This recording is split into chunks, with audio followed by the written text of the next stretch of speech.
మానస అతన్ని చూస్తూనే అప్రతిభురాలయ్యింది. మీరా ఇక్కడ?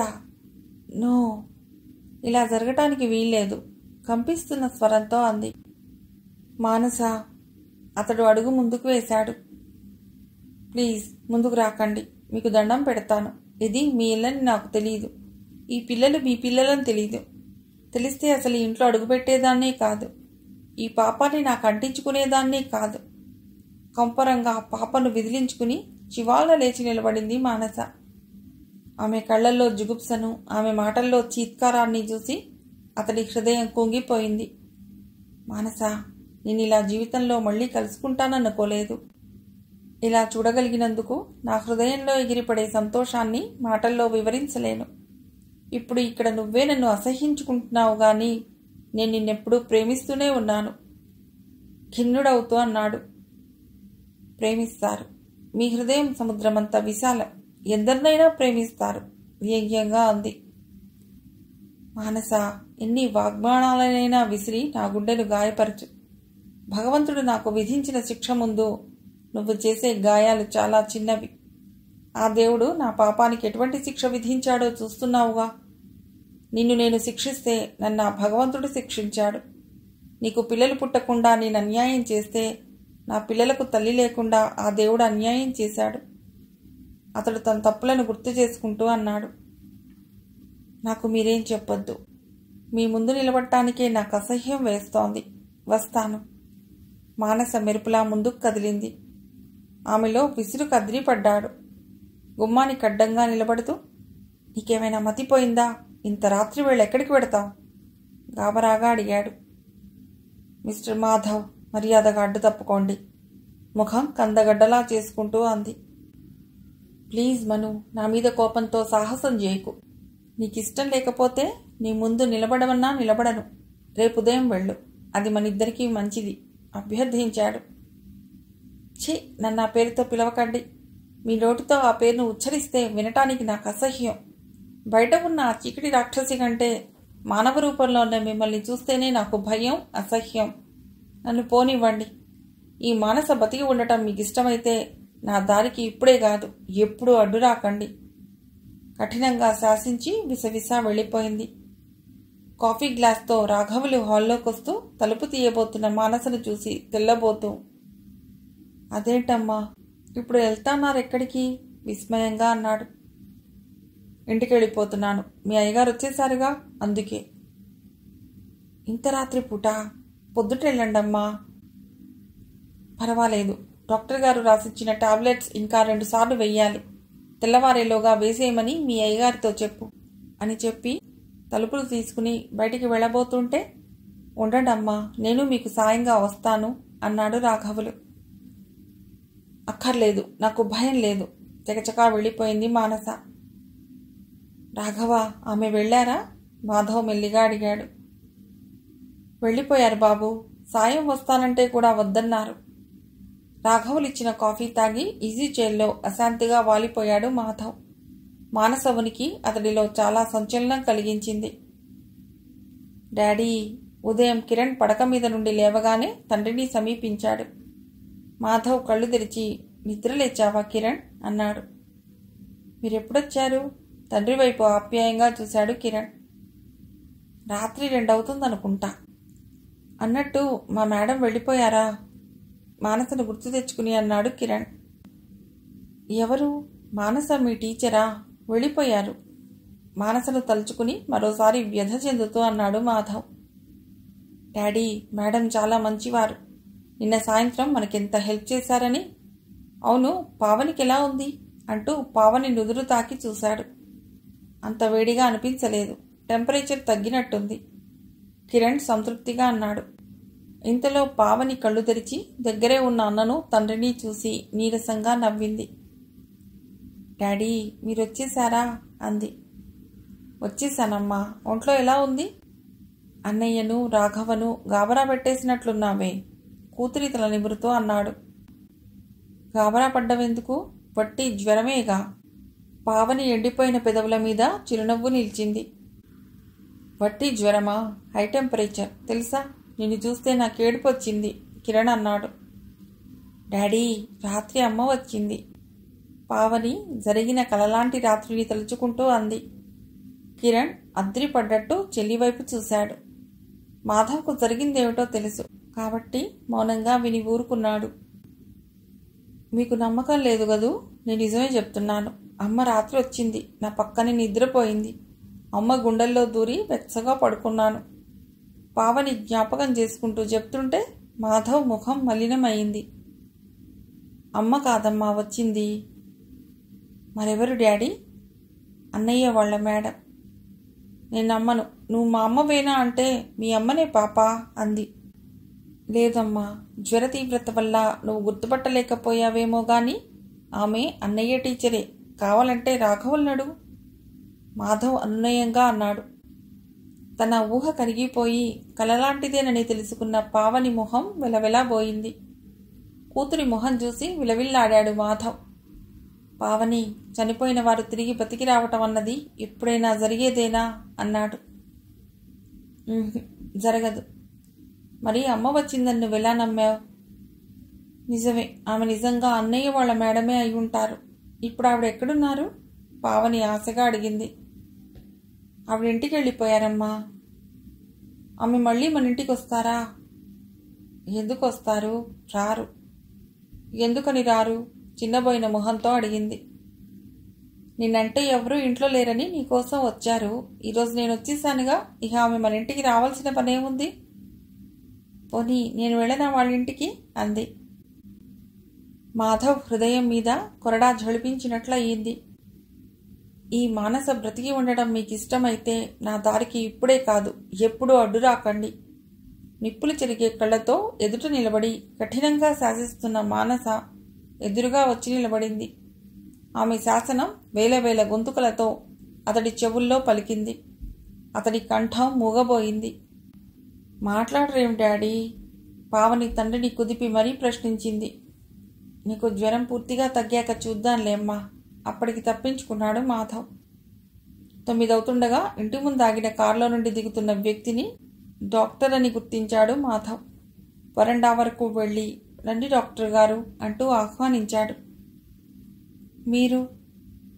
నా పేరు మాధవ్. మీరు నిన్న చూసిన పేషెంట్ మా అమ్మాయి. అలాగా అంటూ రాఘవులకి మెడికల్ చెస్ట్ పట్టుకురమ్మని ఆజ్ఞాపించి మాధవ్ వెంట లోపలికి వెళ్ళాడు. కళ్ళు విప్పార్చి తన వైపు విస్మయంగా చూస్తున్న పావనిని హౌ ఆర్ యు బేబీ అన్నాడు మోహన్.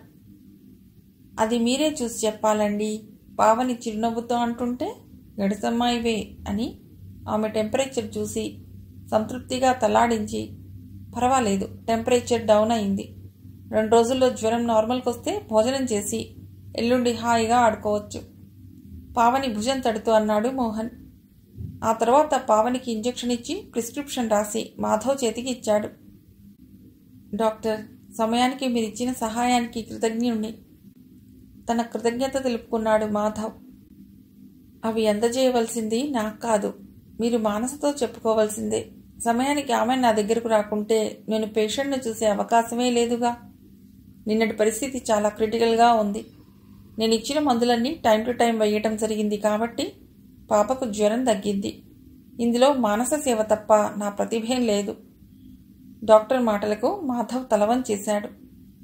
వస్తానండి, మళ్ళీ సాయంత్రం ఓసారి వచ్చి చూసేడతాను అని చెప్పి కారెక్కాడు మోహన్. మానసకు మెళుకు వచ్చేసరికి టైం పీస్ ఉదయం 8 గంటలు చూపిస్తోంది. నిద్రలేమి వల్ల కళ్ళు ఎర్ర కలువల్లా ఉన్నాయి. తలుపు తీసుకుని బయటికి వచ్చింది. బాత్రూమ్ కెడుతుంటే పక్క పోర్షన్లో వారి చూపులు తనను వెన్నంటే వచ్చి వెనుక నుండి సూదుల్లా గుచ్చుతున్నట్లు అనిపించింది. ఇవేవీ లెక్క చేయనట్టు మానస బాత్రూమ్కెళ్ళి తలుపు మూసుకుంది. మానస బయటికొచ్చి ఇంట్లోకి వెడుతుంటే ఇహ ఉండబట్టలేక పక్కింటి పిన్నిగారు కామాక్షమ్మ, అదేమ్మా నిన్న సాయంత్రం ఇంటికి రాలేదే? నోటితో నవ్వుతూ ప్రశ్నిస్తున్నా ఆమె నొసలు వెక్కిరిస్తున్నట్టుండడం గమనించి మానసకు ఒళ్ళు మండింది. మా వసంత ఇంటికి వెళ్ళానండి. నిన్న వాళ్ళమ్మాయి పుట్టినరోజు పార్టీకి పిలిస్తే. నువ్వు వచ్చేసరికి చాలా రాత్రి దాటిందనుకుంటానే దీర్ఘం తీస్తూ అంది. అవును, 2 అయింది. డిన్నర్ అయ్యాక సెకండ్ షో పిక్చర్కి వెళ్ళాం. పిక్చర్ నుండి వచ్చేసరికి ఆలస్యం అయింది అంది మానస. ఏ సినిమాకి వెళ్ళారు?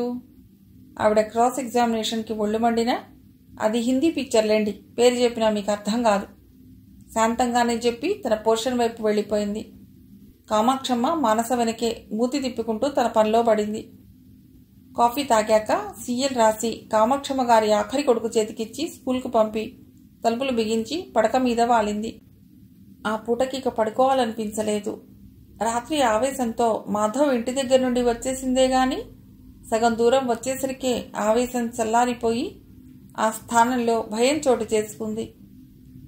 ఈ పవిత్ర భారతంలో ఒంటరిగా వెళ్లే ఆడపిల్ల పవిత్రతకు భద్రత లేదు. అక్కా చెల్లెళ్ల నుండి దోచుకున్న శీలం తాలూకు విచిత్ర కథనాలు, ఆత్మాహుతులు, ఎన్నెన్నో ఘట్టాలు ఆమె మనోవీధిలో కదిలి వెళ్ళాయి. భయంతో అక్కడే బోర్న ఏడ్వాలనిపించింది. ఇంటికెలా వచ్చిందో ఆమెకే తెలీదు. తాళం తీసి ఇంట్లో అడుగుపెట్టాక ఆగిన గుండెకు చేతన కలిగినట్టు అయ్యింది. గుక్కెడు మంచిళ్ళు తాగి నీరసంగా మంచం మీద వాలిపోయింది. రాత్రి సంఘటనలు తలుచుకుంటున్న మానసకు అమ్మాయి అమ్మాయి అన్న కామాక్షమ్మ గారి కంచు గంటలాంటి కంఠధ్వని వింటూనే లేచి వెళ్ళి తలుపు తీసి, ఏమిటి పిన్నిగారు? మొహం చిట్లించి అడిగింది. కాస్త పంచదారుంటే బదులివ్వమ్మా, అబ్బాయి స్నేహితులొచ్చారు, కాఫీ పెట్టాలి సోలెడు గ్లాసు చూపిస్తూ అడిగింది. ఆమెను త్వరగా వదుల్చుకునే ఉద్దేశంతో మౌనంగా గ్లాసును అందుకుని పంచదార తెచ్చిచ్చింది. ఇవాళ వంట వండుకోలేనట్టుందే అడిగింది కామాక్షమ్మ. లేదండి. అదే ఒంట్లో బాగలేదా? మానస ముఖంలోకి పరిశీలించి చూస్తూ అంది. అవును, తలనొప్పిగా ఉంది. మానస సమాధానానికి పక్కుమంది కామాక్షమ్మ. తలనొప్పికే తిండి మానుకుంటారా? ఇదేం విడ్డూరమే తల్లి అంది. మానస మాట్లాడలేదు. ఈ తద్దినం ఎప్పుడు వదులుతుందా అన్నట్లు అసహనంగా నిలబడింది. నే వెడతాను, తలుపేసుకోమ్మా అంటూ కామాక్షమ్మ గ్లాసుడు పంచదార పట్టుకుని కదిలి వెళ్ళింది. అమ్మయ్య, వదిలింది గొడవ. మానస తలుపు బిగించింది. ఆలోచనలను దూరంగా తరిమి ప్రశాంతంగా కాసేపు పడుకోవాలన్నా మానసకు సాధ్యం కాలేదు. కళ్ళు మూస్తే ఆ కళ్ళ ముందు మాధవ్ ప్రత్యక్షమయ్యాడు. అతన్ని తను చూసి 5 ఏళ్లవుతుంది. ఈ 5 ఏళ్లలో కాస్త ఒళ్ళు చేసి నిండుగా అందంగా ఉన్నాడు. మనిషి మరింత తెల్లబడ్డాడు. భార్య పోయిందిట, మళ్ళీ పెళ్లి చేసుకోలేదుట. ఎందుకో చనిపోయిన ఆమెను అంత గాఢంగా ప్రేమించాడేమో. ఆమె జ్ఞాపకాలు మరువలేని స్మృతుల్లా మిగిలేంత అనురాగాన్ని పంచి ఇచ్చిందేమో. మానస హృదయం ఆ ఊహకే అసూయతో భగ్గుమని మండింది. ఎంతైనా అతడు తనకన్నా అదృష్టవంతుడే. భార్య లేకపోయినా 2 పిల్లలున్నారు. ఆ పిల్లల ముద్దుమురిపాల మధ్య అతడు జీవితాన్ని ఆనందంగా గడిపేయగలడు. తనకటువంటి అదృష్టం లేదు. జీవితంలో అన్నింటినీ కోల్పోయిన ఒంటరి జీవి. జీవితపు బాటలో నిరంతర అన్వేషిలా ఏ తోడు లేకుండా సాగిపోవలసిందే. తన ముఖాన ఆ విధాత లిఖించిన అదృష్టం ఇది. మానస తన జీవితాన్ని తలుచుకుని గాఢంగా నిట్టూర్పు వదిలింది. ప్రశాంతంగా నిద్రపోవాలని సెలవు పెట్టిందే గాని ఆలోచనలతో ఆమె అలసిపోయింది. భరించలేని ఒంటరితనం మధ్య ఆమె మనస్సు వేగిపోయింది. ఇహ ఇంట్లో ఉండలేననిపించి సాయంత్రం అవుతుండగా లేచి స్నానం చేసి చీర మార్చుకుని వసంత ఇంటికెళ్ళింది మానస. ఇంతకాలానికి జ్ఞాపకానికి వచ్చానా? మానసను చూడగానే వసంత నిష్ఠురంగా అంది. రాక రాక వచ్చానన్న దయ అయినా లేకుండా బాణాలు సంధించకే తల్లి, నే వచ్చి ఎంతకాలమైందేమిటి? నెలేగా గడిచింది అంది మానస. నీకు నెలంటే 30 రోజులేమో గాని నువ్వు కనబడకుంటే నాకదే సంవత్సరంలా ఉంటుంది. మానస వైపు ప్రేమగా చూస్తూ అంది వసంత. అవును, నువ్వేమిటలా ఉన్నావు? ఒంట్లో బాగలేదా? మానస ముఖంలోకి పరిశీలనగా చూసి ఆదుర్దాగా అంది వసంత. ఒళ్ళు బాగానే ఉంది, మనసే బాగోలేదు వసు. మానస బేలగా అంది. మను, నేనిలా చూస్తే 5 ఏళ్ల కిందటి మానస గుర్తుకొస్తోంది. ఏం జరిగిందో చెప్పవు? లాలనగా అడిగింది వసంత. చెప్పాలనేగా నేనిక్కడికి వచ్చింది. ఏదైనా చెప్పటానికి, నా హృదయంలో బాధను పంచుకోవటానికి నాకు ఈ లోకంలో మిగిలిన ఆత్మబంధువు, ఆత్మీయురాలివి, నా ఆరో ప్రాణానివి నువ్వేనే వసు. మానస కళ్ళ నిండా నీళ్లు. ఆ కన్నీరు చూసి వసంత విపరీతంగా చెలించింది. మళ్ళీ ఇంతకాలానికి నీ కళ్ళల్లో నీరు చూశాను. ప్లీజ్ ఏడవకు. ఏం జరిగిందో నాతో చెప్పు. మానస కన్నీరొత్తుతూ అంది. వసు, 5 ఏళ్ల కిందటి కథను తిరగతోడవలసిన క్షణం వచ్చింది. ఇటువంటి క్షణం ఎదురవుతుందని నేనెప్పుడూ అనుకోలేదు. అంటే? మానస చెప్పబోయేదేమిటో ఊహించటానికి ప్రయత్నించింది. మాధవ్ ఈ ఊళ్ళోనే ఉంటున్నాడు. మానస ఒక్క మాటే చెప్పగలిగింది. అంటే? ఓ మై గాడ్, ఇది నిజమా? నువ్వెప్పుడు చూసావు? వసంత తబ్బిబ్బవుతూ అంది. నేనతన్ని నిన్ననే చూశాను. మానస తనలో చెలరేగే తుఫాను వసంత కంటపడకుండా చెయ్యాలని విశ్వ ప్రయత్నం చేసింది. నువ్వు చూశావా? ఎక్కడ చూశావు? అతడి ఇంట్లోనే చూశాను. ఇదెలా సాధ్యం? వసంత సంభ్రమంగా అంటోంది. మోహన్ గారు నిన్న నేను హాస్పిటల్కి వచ్చిన సంగతి నీతో చెప్పారా? చెప్పారు. ఎవరో పాపకు జ్వరంగా ఉందని చెప్పి తీసుకెళ్ళావుటగా. అవును, ఆ పాప మాధవ్ కూతురే. రాత్రి మాధవ్ను చూసే వరకు అది అతగాడిల్లని, ఆ పిల్లలు అతడి పిల్లలని తెలియదు. తెలిస్తే అసలు ఆ ఛాయలకే వెళ్లేదాన్ని కాదు. విదిత కంఠంతో అంది మానస. కానీ అతడింటికి వెళ్ళవలసిన అవసరం ఏమొచ్చింది? వాళ్ళ పాపకు జ్వరమైతే ఆమె చూసుకుంటుందిగా. వసంత సందేహంగా అంది. ఆమె లేదు, చనిపోయింది. చనిపోయిందా? వసంతకు నమ్మకం కుదరలేదు. చనిపోయి 3 ఏళ్లవుతోందని వాళ్ళ వంట మనిషి రాఘవులు చెప్పాడు. పాపం, అయితే ఇప్పుడు మాధవ్ ఒంటరివాడయ్యాడన్నమాట.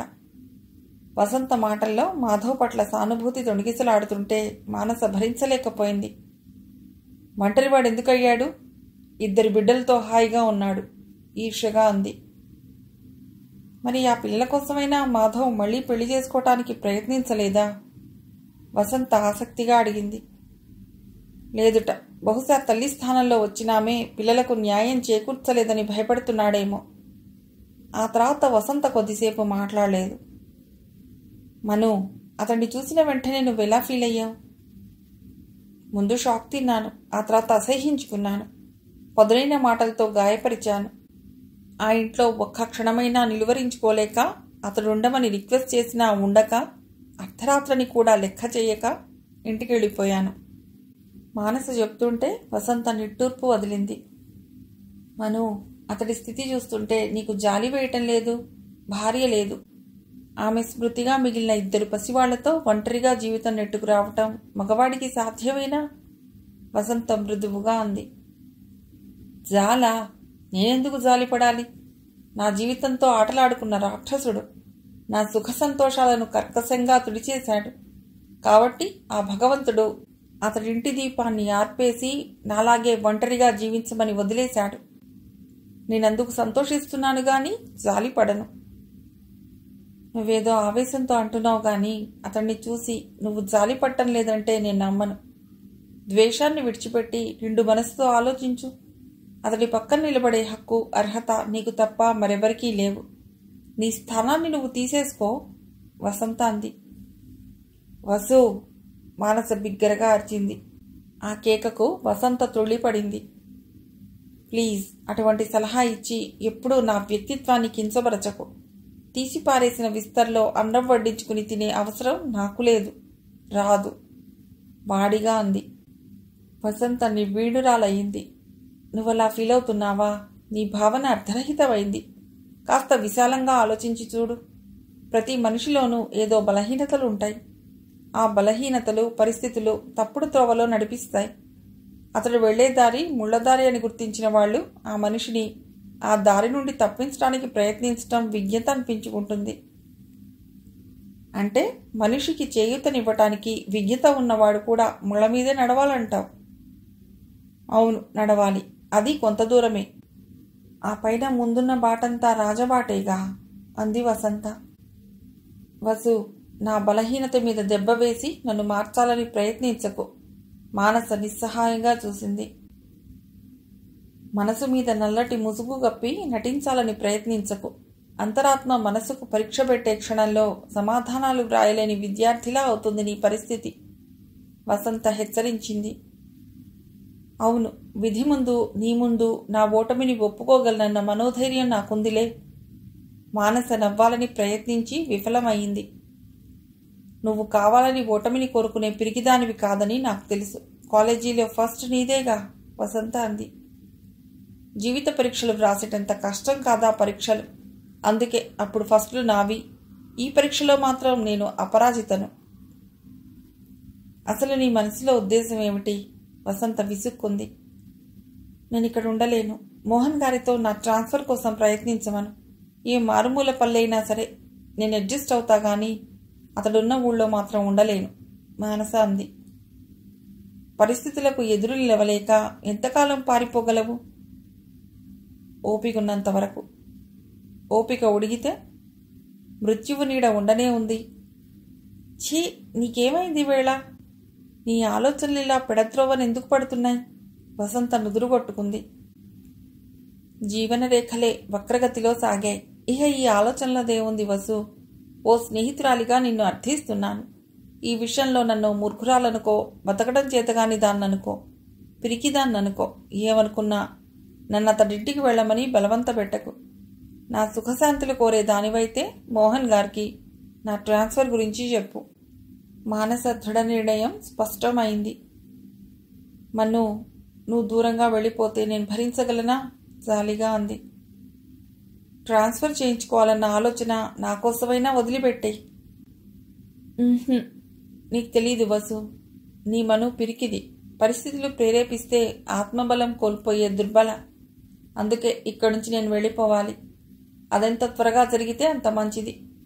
ఇక ఆ విషయంలో మానసను ఒప్పించడం తనకు సాధ్యం కాదని గ్రహించిన వసంత, మీ ఇష్టం, ముక్తసరిగా ఊరుకుంది. కోపం వచ్చిందా వసు?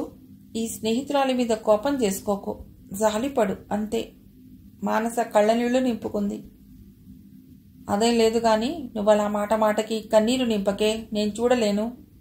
వసంత చెలించే కంఠంతో అంది. అలాగే, ఇక ఈ కన్నీటికి ఇక్కడే స్వస్తి చెప్తాను. ఉదయం నుండి ఏం తినలేదు, ఆకలిగా ఉంది, అన్నం పెట్టవు? మానస కన్నీరు తుడుచుకుని పుట్ట చూపిస్తుంటే వసంత గుండె తరుక్కుపోయింది. వచ్చిన వెంటనే చెప్పొద్దు. అన్నం పెట్టకుండా చీవాట్లతో, పుట్టెడు పనికిమాలిన సలహాలతో నీ కడుపు నింపాను, పాపిచ్చిదాన్ని. వసంత పశ్చాత్తాపడుతూ అంది. ఆత్మనింద పనికిరాదే చెలి. పద, డైనింగ్ రూమ్కు వెళ్ళి నువ్వు పెట్టిన పదార్థాల మీద దండెత్తుతాను అంటూ మానస వసంత చేయి పట్టి లాక్కెళ్ళింది. పాపకు జ్వరం పూర్తిగా తగ్గిపోయినట్టే. ఈరోజు కాస్త చారన్నం పెట్టొచ్చు, తను కూడా వచ్చిన మాధవ్తో అన్నాడు doctor Mohan. Thank you doctor. మీ మేలు నేను ఎన్నటికీ మర్చిపోలేను. సమయానికి దేవుళ్లా వచ్చి నా పాపను నాకు తిరిగి ఇచ్చారు, కృతజ్ఞతగా అన్నాడు మాధవ్. ఇందులో నేను చేసిన దానికంటే మానస చేసిందే ఎక్కువ. నిజంగా ఆ కృతజ్ఞతలు ఆమెకే దక్కాలి. మానస మాట వింటూనే మాధవ్ మొహం పాలిపోయి కాంతి విహీనమవటం మోహన్ దృష్టిని దాటిపోలేదు. డాక్టర్, మీ హాస్పిటల్ అడ్రస్ ఇవ్వండి. రేపు పాపను తీసుకుని మీ హాస్పిటల్కి నేనే వస్తాను. ఇంకా మిమ్మల్ని శ్రమ పెట్టడం భావ్యం కాదు, మాధవ్ అన్నాడు. శ్రమ? భలేవారే, ఇందులో శ్రమేముంది? నా హాస్పిటల్ అడ్రస్ చెప్తాను కానీ మీరు మాత్రం పాపను హాస్పిటల్కి తీసుకురానక్కర్లేదు. నేను హాస్పిటల్కి వెళ్ళాలంటే మీ ఇంటి ముందు నుండే వెళ్ళాలి. దారిలోనే కాబట్టి నేనే వచ్చి చూస్తాను అన్నాడు మోహన్. Thank you doctor. పదే పదే నాకు అలా కృతజ్ఞతలు చెప్పి నన్ను పరాయి చేయకండి మాధవ్. డాక్టర్, అవును, వసంత నాకు నిన్ననే అంతా చెప్పింది, మోహన్ మెల్లిగా అన్నాడు. వసంత, వసంత. మరపు పొరల్లో చిక్కుపడ్డ ఆ పేరును, మనిషిని గుర్తు తెచ్చుకోవడానికి ప్రయత్నిస్తున్నాడు మాధవ్. వసంత అంటే మానసకు ప్రాణ స్నేహితురాలు. మీకిప్పుడు గుర్తొచ్చిందనుకుంటాను, మోహన్ గుర్తు చేశాడు. అవునవును, వసంత్ ఎవరో ఇప్పుడు గుర్తొచ్చింది. మాధవ్ ముఖం వికసించింది. మానస మొన్న మా ఇంటికి వచ్చిందిట. మీరు కనిపించిన విషయం వసంతతో చెప్పిందిట. అంతేకాదు, ఆమె ఇక్కడి నుండి వెళ్ళిపోవాలన్న అభిప్రాయం వ్యక్తం చేసిందిట. ట్రాన్స్ఫర్ కోసం ప్రయత్నించమని నాతో చెప్పమందిట. మోహన్ చెప్తుంటే మాధవ్ మొహం చిన్నబోయింది. డాక్టర్, మీరు ట్రాన్స్ఫర్ కోసం ప్రయత్నించవద్దు. ఆమెకంత అసహ్యంగా ఉంటే నేనే దూరంగా వెళ్ళిపోతాను. నా ఛాయ కూడా ఆమె మీద పడనివ్వనని చెప్పండి, మాధవ్ ఆవేశంగా అన్నాడు. మోహన్ నవ్వుతూ, మీరు కూడా మానసలాగే ఆవేశపడుతున్నారు హెచ్చరించాడు. ఓ నిజమే, నేను ఇలా ఆవేశపడ్డం అవివేకం. మానస గురించి నాకు బాగా తెలుసు. ఆమెలో నేనెప్పుడూ నిండు స్త్రీత్వాన్ని చూడలేకపోయాను డాక్టర్. షోకేస్లో ఉన్న బొమ్మ కోసం మారాం చేసే పసిపిల్లలా అత్యంత ప్రాణప్రదంగా చూసుకుంటున్న బొమ్మ చేజారి విరిగితే నాకు ఆ బొమ్మే కావాలని పట్టుబట్టే మొండి పిల్లలా నా కళ్ళకు కనిపిస్తుంది. గతం వద్దు, ఇప్పుడు మీరు జీవితంలో అన్నీ పోగొట్టుకున్నారు. అవును డాక్టర్, నేను జీవితంలో నావనుకున్నవన్నీ కోల్పోయిన ఏకాకిని. ఈ ఒంటరితనం నన్నెప్పుడూ వెల్తి చెయ్యలేదు. పరిస్థితులను అధిగమించిపోవాలన్నదే నా ప్రయత్నం, మాధవ్ అన్నాడు. ఓ ఫ్రెండ్గా మిమ్మల్ని ఓ విషయం అడగాలనుకుంటున్నాను. మనసు విప్పి చెప్పగలరా? మోహన్ అన్నాడు. మానసకు ఆప్తులైన మీరు నాకు ఆప్తులే. ఉన్నది చెప్పడానికి నేను ఎప్పుడూ జంకను. ఆ ఒక్క బలహీనతే మానసను నా నుండి దూరం చేసిందనుకుంటా, నిర్లిప్తంగా అన్నాడు మాధవ్. అతడు భరోసా ఇచ్చినా మోహన్ సందేహిస్తుంటే, ఎందుకు సందేహిస్తున్నారు అన్నాడు మాధవ్. అబ్బే, సందేహం కాదు. మీరు మానసను మీ జీవితంలోకి ఆహ్వానించటానికి సిద్ధంగా ఉన్నారా? మోహన్ ప్రశ్నకు మాధవ్ మొహం గంభీరమైంది. మోహన్ గారు, నేనెప్పుడూ మానసను వదులుకోవాలనుకోలేదు. ఆమె కావాలనే నేను కోరుకున్నాను. ఆమె నన్ను అసహ్యించుకుని దూరంగా వెళ్ళిపోయింది. ఆమె వెళ్ళిపోయాక ఎన్ని రోజులు ఆమె గురించి మదనపడ్డానో ఆ దేవుడికి తెలుసు. మానస నా ఇంటికి రావాలే గాని నిండు మనసుతో ఆహ్వానిస్తాను. ఆ రాత్రి నేను ఇంటికి రాగానే పావనిని గాఢంగా హృదయానికి హత్తుకుని ఆదమరచి నిద్రపోతున్న మానసను, ఆ అపురూప దృశ్యాన్ని చూసి నేనెంత ఆనందించానో మాటల్లో చెప్పలేను. అది నిజం కావాలని, కల్లా కరిగిపోకూడదని అనుకుంటుండగానే మానస నిద్రలేచి నన్ను గుర్తుపట్టి చీత్కరించుకుంటూ వెళ్ళిపోయింది. నా మనసుతో ఆమెకు నిమిత్తం లేదు. మీ వృధా ప్రయాసే గాని ఆమె మళ్ళీ నా ఇంటికి రాదు. మానస పట్టుదల నాకు తెలుసు. ప్రయత్నించి మీరు భంగపడద్దు, మాధవ్ అన్నాడు. మానస ఇప్పుడేదో మూర్ఖత్వంలో ఉంది కానీ ఎప్పటికైనా ఆమె జీవితంతో రాజీ పడక తప్పదు. భవిష్యత్తులో ఈ వర్తమానం గతంగా మారాక ఆమె వెనుదిరిగి చూస్తే అంతా శూన్యంగా మిగిలి ఆమెను ఆలోచింపజేసే క్షణం తప్పక ఎదురవుతుంది, మోహన్ అన్నాడు. అది నాకు తెలుసు, కానీ ఆమెకు తెలియదు. పూర్తిగా తెలియదనుకోవటానికి వీల్లేదు. తెలిసినా ఆమె ఆ వాస్తవాన్ని అంగీకరించదు. మానస ఇక రాదని మీకు నిశ్చయంగా తెలుసు కదా. మీరు మళ్ళీ పెళ్లి ప్రయత్నాలు చేయరాదు. మీది చిన్న వయస్సే. పిల్లలు చూస్తే చిన్నవాళ్లు. మీకోసం కాకపోయినా వాళ్ల కోసమైనా మీరు పెళ్లి చేసుకోవాలి. మోహన్ సలహాకు మాధవ్ మొహం తెలతెలబోయింది. క్షమించండి మోహన్, జీవితంలో ఓసారి తప్పు చేశాను. దానివల్ల నేనెంత విలువైంది పోగొట్టుకున్నానో నాకు తెలుసు. తెలిసి మళ్ళీ అదే తప్పు చేయలేను. ఇక జీవితం ఇలా గడిచిపోనివ్వండి. నాకు బతుకు మీదే మమకారం నశించింది. పిల్లల్లో సమస్తాన్ని చూసుకుంటూ గడిపేయగలను. మాధవ్ మాటలకు మోహన్ మనస్సు ద్రవించింది. చూడండి మాధవ్, మీరు పిల్లలు మా ఇంటికి రావాలి. ఇది నా అభిప్రాయమే కాదు, వసంత కోరిక. వస్తూ పోతూ ఉంటే మన మధ్య స్నేహం గట్టిపడుతుంది అన్నాడు మోహన్.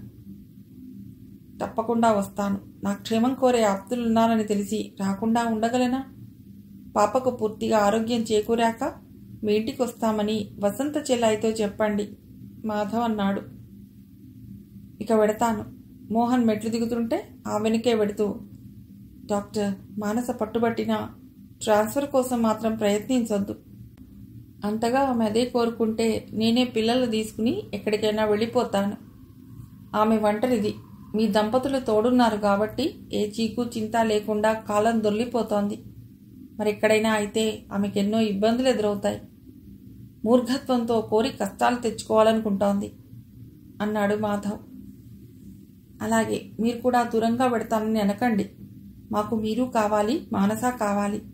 మీ ఇద్దరూ ఒకే ఇంట్లో ఉంటే చూడాలన్నదే మా కోరిక. ఆ కోరిక తీరటానికి మీరు మాతో సహకరించాలి. మోహన్ డ్రైవింగ్ సీట్లో కూర్చుని అన్నాడు. డాక్టర్ గారు సమాంతర రేఖలను కలపాలని ప్రయత్నిస్తున్నారు. మాధవ్ నవ్వుతూ అన్నా ఆ నవ్వులో జీవం లేదు. అతడు మానస గురించే బాధపడుతున్నాడని గమనించాడు మోహన్. చూడటానికవి రెండు రేఖల్లా కనిపిస్తాయి గాని నిజానికి అది ఒక్కటే రేఖ. మాంగళ్యం అనే ప్రేమ సూత్రంతో ఆ రేఖలు రెండు ఎప్పుడో ఒకటయ్యాయి. మోహన్ మాధవ్కు బదులిచ్చి కార్ స్టార్ట్ చేశాడు. మోహన్ వెడుతూ అన్న మాటలు మాధవ్ హృదయంపై ప్రేమ చినుకులు కురిపించాయి. Manasa, you are my sweet and pretty doll. Madhav హృదయం తీయగా మూల్గింది. మిగిలిన కథ తర్వాతి భాగంలో.